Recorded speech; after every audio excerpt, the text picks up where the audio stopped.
Olá!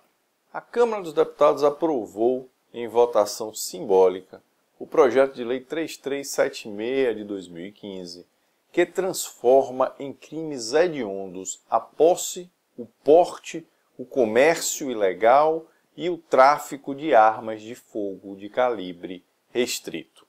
O projeto gerou muita polêmica, principalmente pela forma com que se deu sua tramitação e a votação na Câmara dos Deputados, pois teve apoio de diversos parlamentares integrantes da chamada bancada da bala. E isso causou estranheza a todos que já acompanham esse assunto, uma vez que esse projeto é um reforço do próprio Estatuto do Desarmamento. É um projeto que surgiu do Senado, ele é originário do projeto de lei do Senado número 230, lá de 2014, que teve como autor o então senador Marcelo Crivella, que hoje é o prefeito do Rio de Janeiro. E a votação desse texto, a tramitação desse projeto, foi acelerada justamente a pedido do prefeito Marcelo Crivella, como uma forma de dar uma satisfação à sociedade do Rio de Janeiro, que está imersa em um verdadeiro caos de insegurança pública. Então foi um pedido de socorro que gerou uma mobilização do prefeito junto a deputados e que resultou na aceleração da tramitação desse projeto e na aprovação do texto na forma de um substitutivo que teve como relator o deputado Alberto Fraga, que é também integrante da bancada da bala, que integra a Frente Parlamentar da Segurança Pública, a Frente Parlamentar Armas pela Vida, e que foi, justamente por isso, o causador de maior estranheza na defesa desse texto.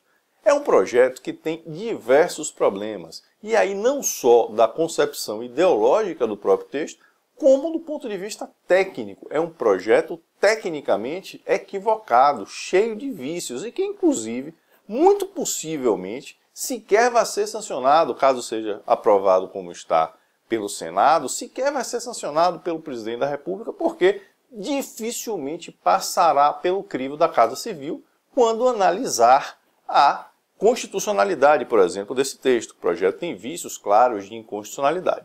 Então vamos ver no que consiste efetivamente o PL 3376, que na verdade é um texto voltado a introduzir no artigo 1º, parágrafo único da Lei de Crimes Hediondos, os crimes relacionados à posse, o porte, o comércio e o tráfico de armas. Então, o projeto é uma modificação de redação de uma lei já existente para incluir novos dispositivos. O artigo 1º, parágrafo único da Lei de Crimes Hediondos já dispõe o seguinte: considera-se também hediondo o crime de genocídio previsto nos artigos 1º, 2º e 3º da Lei nº 2889, de 1º de outubro de 1956, tentado ou consumado. O projeto de lei vem a esse dispositivo e o deixa com a seguinte redação, sempre na forma do substitutivo que foi apresentado pelo relator e que foi o texto efetivamente aprovado. Parágrafo único. Consideram-se também hediondos o crime de genocídio previsto nos artigos 1º, 2º e 3º da Lei 2889, de 1º de outubro de 1956, os de posse ou porte, de tráfico e de comercialização ilegal de armas de fogo, a saber, fuzil, metralhadora e submetralhadora, utilizadas na prática de crime. É uma redação, portanto, que trouxe esses novos crimes para uma redação que já estava disposta. E quais são os grandes problemas disso? Primeiro, já foi aqui comentado, é um texto que é um reforço ao Estatuto do Desarmamento, insistindo na penalização, na punição de delitos de mero contato com a arma. Evidentemente, os crimes de tráfico e comercialização, se tem uma justificativa plausível para isso, são delitos mais graves e há aí toda uma justificativa para que esses crimes sejam punidos, mas em relação aos crimes de posse e porte ilegal de arma, são delitos que, mais uma vez, vão no sentido que já foi estabelecido lá no Estatuto do Desarmamento, lá em 2003, que é o de criminalizar o contato do indivíduo com a arma, independentemente da ação que ele vá com ela praticar. Então é um texto que reforça a ideologia que foi trazida no Estatuto de Desarmamento, que é uma ideologia já bastante combatida e que já vem se demonstrando fracassada ao longo de todos esses anos de vigência da lei. Não bastasse isso, é um texto que, do ponto de vista técnico, traz verdadeiras aberrações. Primeiro, como havia já na redação originária a menção ao crime de genocídio nas formas tentada e consumada, isso foi preservado com a inclusão dos crimes de posse, porte, tráfico e comercialização ilegal. Qual é o grande problema? Crimes de posse e porte de arma de fogo são delitos de mera conduta, ou seja, não dependem de um resultado específico. Qualquer ação que o agente tenha na tipificação que já está na lei, lá no artigo 16 do Estatuto de Desarmamento, esse crime já se consuma, ele já se materializa. Delitos de mera conduta, como os crimes de posse e porte, não admitem forma tentada. Então esse dispositivo está criando uma aberração, que é uma forma tentada para crimes de mera conduta. Forma tentada em crimes de mera conduta equivaleria a punir atos preparatórios. E atos preparatórios, no direito brasileiro, não são passíveis de punição. Isso é básico no direito penal nacional. Então, esse texto traz aí, já de início, do ponto de vista técnico, essa verdadeira aberração jurídica. Um questionamento sobre isso fatalmente fará com que esse texto, caso aprovado, seja prontamente derrubado. O outro problema diz respeito às consequências do crime ser considerado hediondo. Basicamente, um delito que é caracterizado como crime hediondo, ele não vai admitir anistia ou indulto, não vai admitir fiança e exige que o início do cumprimento da pena em caso de condenação se dê em regime fechado. Qual é o grande problema que surge aí?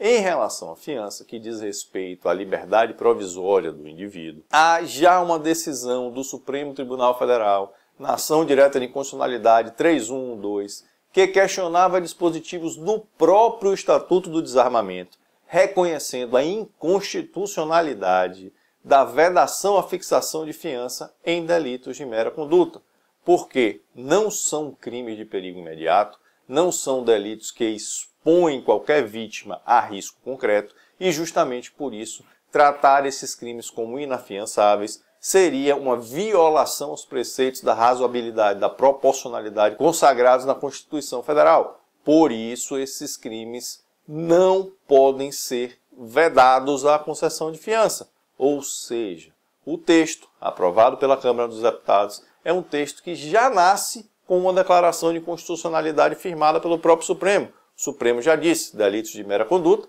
como são os crimes de posse e porte ilegal de arma, não podem ser inafiançáveis. Há ainda quanto ao texto uma outra tecnia muito gritante que se tentou consertar um texto que já era muito ruim, que veio do Senado de forma muito ruim, se limitando a um texto que era muito amplo a respeito da posse e do porte de arma de fogo de uso restrito, se tentando vincular o cometimento de crimes. E aí, essa redação ficou ainda mais dúbia. Primeiro porque não está ali dito que a posse e o porte dessas armas será considerado hediondo quando estiverem sendo empregadas para a prática de outros crimes. Está ali dizendo que essas armas são utilizadas para a prática de outros crimes. Ora, o crime de posse e de porte ilegal de arma já são delitos em si.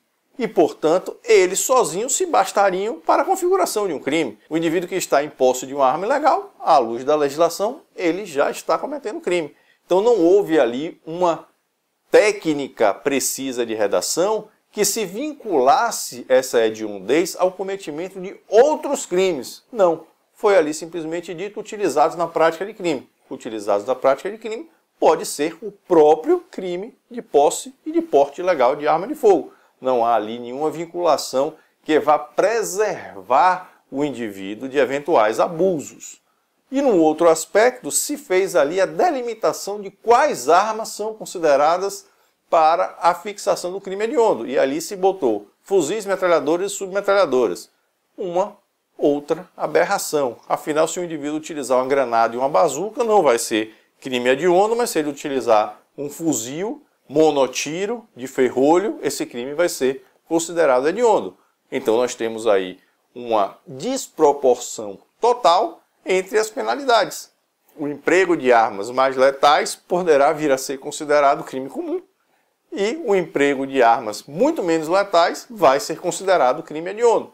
Então há uma tecnia total aí nessa legislação e justamente por isso, repito, é muito provável que sequer seja sancionada pela Presidência da República e se o for, Evidentemente, esse texto vai acabar no Supremo Tribunal Federal, vai terminar tendo a sua constitucionalidade questionada, e tal como ocorreu lá no julgamento à vida em 2007, com a ADIM 3112, é muito provável que esse dispositivo seja também reconhecido inconstitucional. E quais serão as consequências da aprovação desse texto? Basicamente, o aumento das chances de abuso para as categorias que têm acesso legal a armas de calibre restrito. Porque o que é que vai acontecer? O traficante, que é o alvo declarado desse projeto, ele obviamente não vai deixar de cometer um crime porque a posse e o porte de arma de fogo de calibre restrito passa a ser crime hediondo. O traficante já está numa vida disposta ao cometimento de crimes muito mais graves do que esses crimes de mera conduta. E é evidente que ele não vai deixar de atuar naquela atividade que é mais gravosa, simplesmente porque a atividade meio, o delito meio, passou a ser tratado de uma forma mais rígida. Isso é uma bobagem, isso não funciona em absolutamente lugar nenhum. E o que é que isso ainda na prática pode gerar? Imagine que o traficante seja preso com um fuzil, ele vai ser conduzido à delegacia, o crime hediondo não comporta fiança, ele não vai ter a fiança fixada pelo delegado, o juiz também não vai fixar essa fiança de ofício, porque o crime foi considerado hediondo, mas aí vem um advogado, ingressa com o habeas corpus, alega que o Supremo Tribunal Federal já reconheceu que delitos de mera conduta não podem ser crimes inafiançáveis, porque há aí uma violação ao princípio da proporcionalidade, e consegue um habeas corpus e libera o traficante da cadeia. Ele vai ficar ali preso por 3, 4 dias, quem sabe um pouco mais, até uma semana, e será solto. Qual o efeito disso para a segurança pública? Absolutamente nenhum. Ele continuará na sua vida de crimes sem se importar com o que está acontecendo a respeito da legislação. Não tem efeito prático nenhum na contenção criminal. Mas o indivíduo, imagine um atirador desportivo, transportando um fuzil para uma prova, uma competição de tiro, é parado numa blitz, a autoridade policial não reconhece a guia de tráfego, como infelizmente vem acontecendo reiteradas vezes com os atiradores, e autua o atirador pelo crime de porte ilegal de arma. Ora, crime agora que é tratado como hediondo, ele não vai comportar fiança na delegacia, não vai comportar fiança no plantão das prisões, no plantão judiciário das prisões, e o indivíduo ficará preso. Ele possivelmente fique preso por pouco tempo, tal como acontece com o traficante. Só qual é a grande diferença? Para o traficante ficar preso 3, 4 dias, uma semana, faz parte do jogo. É íncito à atividade criminosa que ele pratica. Para o cidadão de bem, não. É um constrangimento absurdo para uma pessoa que está cumprindo a lei ficar detida, ficar encarcerado. E aí não há indenização contra o Estado, não há responsabilização pessoal de policiais, de delegados, até mesmo do Poder Judiciário, que vá recuperar o indivíduo que passou por esse constrangimento. Daí, as consequências efetivamente nefastas vão ser suportadas pelo cidadão de bem, e não pelo traficante que vai ali, se ficar preso, passar pouquíssimo tempo na cadeia. Para ele isso não quer dizer nada, para o cidadão comum e é uma verdadeira tragédia. É, portanto, uma lei midiática, sem qualquer efeito para a contenção criminosa e que vai aí gerar uma amplitude maior para as chances de abuso contra o cidadão. A aprovação desse texto com apoio da bancada da bala é realmente de se estranhar, mas nós precisamos também ter em mente que Brasília tem um sistema próprio, que as coisas ali muitas vezes não funcionam numa lógica retilínea e que há outros interesses em jogo. Por exemplo, a não objeção da bancada da bala à aprovação desse texto poderá se traduzir em angariar apoio para o PL 3722 de 2012, que é o projeto que está aí em vias de revogar o Estatuto do Desarmamento. Pode ser que isso aconteça e espera-se que tenha havido ali qualquer negociação nesse sentido, porque do contrário é de fato muitíssimo estranho que um texto tão ruim, partindo de uma premissa tão equivocada, tenha ganho o apoio daqueles que lutam pela defesa do cidadão e especificamente pela revogação do Estatuto do Desarmamento. Muito obrigado por sua atenção, espero que você tenha gostado desse vídeo. Se gostou, como sempre, Não deixe de registrar aqui o seu like, deixar seu comentário, compartilhar o material.